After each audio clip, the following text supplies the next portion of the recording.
Gaji saya kategori selesa, 6,000 dan ke atas. Plan nak beli Myvi, patut ambil 9 tahun ke 5 tahun bang? Kalau tanya saya, ikut pada perancangan. Mungkin nak pakai Myvi ni 5 tahun, lepas tu ada kenaikan gaji, nak jual, nak beli kereta baru. Duration mana yang paling berbaloi? 5 tahun ke 9 tahun?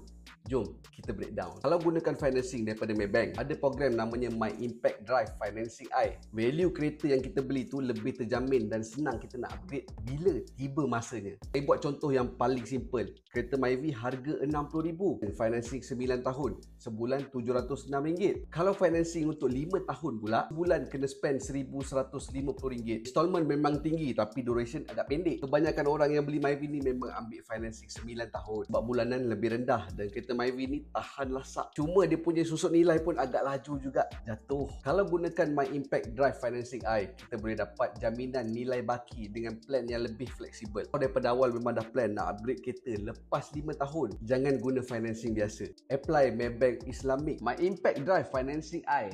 Installment tu kita boleh tailored, turunkan sehingga 16% lebih rendah berbanding kalau kita ambil financing yang biasa. Dan tahun kelima ada checkpoint untuk kita pilih sama ada nak upgrade, nak sambung bayar ataupun nak buat full settlement. Financing biasa RM706 untuk sebulan.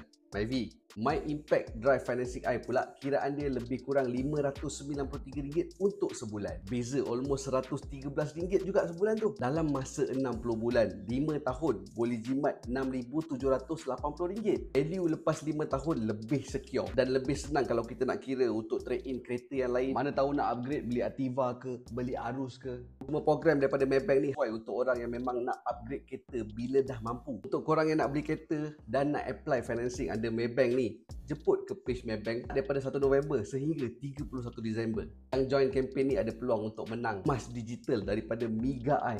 Jemput tengok package ni dekat website Maybank.